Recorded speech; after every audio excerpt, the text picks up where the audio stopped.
The Great Pun-Off. In the small town of Punville, where humor reigned supreme, puns were the highest form of communication, and dad jokes ruled the day.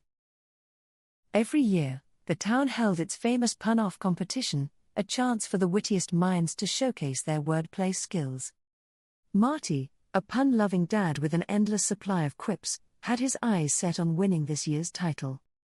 Across town, Rick, a serious contender who believed in the honor of humor, was preparing his own arsenal of dad jokes. Their rivalry was the talk of the town, with everyone eager to see who would claim the crown this time around. Leela, the Punville Community Center's bubbly event organizer, was thrilled to see the turnout for the competition. She had set up a pun meter, a device that measured the laughter of the audience, dictating the score of each competitor. The community center was adorned with banners reading "Laugh More, Pun Often," adding a quirky charm to the event. Marty, dressed in his signature Hawaiian shirt, cracked his knuckles and prepared to unleash his first joke. Rick, wearing his trusty Pun-Isha t-shirt, adjusted his collar and smirked, ready for the battle of words. The crowd hushed as Leela took the stage, introducing the town's most anticipated comedy showdown. Marty stepped forward, looked the crowd in the eye, and said, "I used to be a banker, but I lost interest." Laughter rippled through the crowd, and the pun meter jumped, registering the audience's amusement. Not to be outdone, Rick stepped up and declared, "I'm reading a book on anti-gravity, it's impossible to put down." The crowd roared, and the pun meter rose even higher, putting the competition neck and neck. Marty grinned and quipped, "I stayed up all night to see where the sun went, and then it dawned on me." The laughter grew louder, and even Leela couldn't contain her giggles as the pun meter ticked up.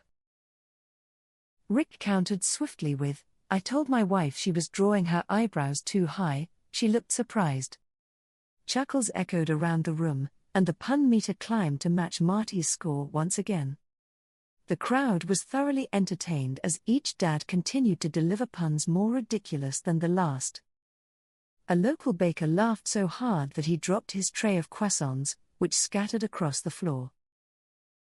Marty seized the moment, saying, "I guess those pastries just couldn't roll with the punch."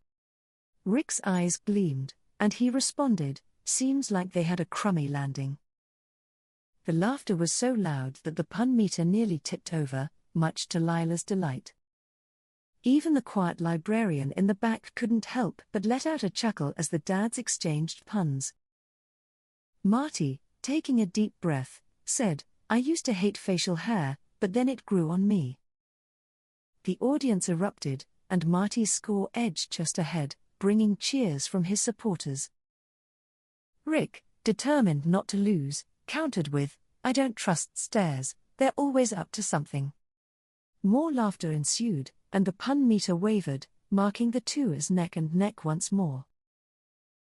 A local artist laughed so hard that her paintbrush slipped, splattering colors across her canvas. Marty, quick on his feet, said, "Looks like that painting really made a splash." Rick shot back, "Guess it's a brush with greatness." By now, nearly everyone in the room was doubled over in laughter, clutching their sides. Even kids in the crowd were trying to come up with puns, shouting out their best attempts. Marty looked around, his eyes twinkling, and said, "I wondered why the baseball was getting bigger, then it hit me." The pun meter spiked, sending Leela into a fit of laughter that made her nearly fall off her chair. Rick, unfazed, replied, "I used to play piano by ear, but now I use my hands." The room echoed with laughter, and the pun meter balanced between the two dads once again. As the jokes continued, the audience felt like a family, united by their shared joy in wordplay. Marty, noticing the crowd's excitement, exclaimed, "A bicycle can't stand on its own because it's too tired." Rick followed with, "I wanted a camouflage shirt, but I couldn't find one." The townsfolk were crying with laughter, realizing this was more than just a competition. The rivalry between Marty and Rick began to soften as they exchanged amused glances. They realized their puns weren't just entertaining, they were building friendships in the crowd. Marty grinned at Rick and said, "We may be rivals, but this pun-off is really a joint effort." Rick nodded, replying, "Looks like we're making more than just jokes, we're making memories." Leela noticed the shift and clapped her hands, encouraging the crowd to cheer for both dads. Marty's next pun was, "I would tell you a chemistry joke, but I know I wouldn't get a reaction." Rick laughed, adding, "I used to be a baker, but I couldn't make enough dough." The audience's laughter had reached a fever pitch, with the pun meter glowing at its highest level. The dads exchanged a look, silently agreeing that they had both won in a way.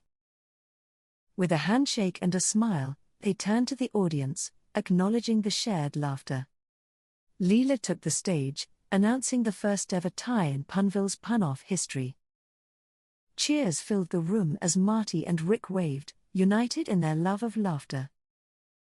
Leela suggested they collaborate on a new town event, the first annual Punville Pun Festival. The dads agreed, thrilled at the idea of turning their rivalry into a community tradition. Word spread quickly, and soon, the entire town was buzzing with excitement for the festival. The festival became an annual event, drawing visitors from far and wide to enjoy Punville's humor. Marty and Rick, once rivals, became the town's beloved jesters, inspiring laughter and friendship for years.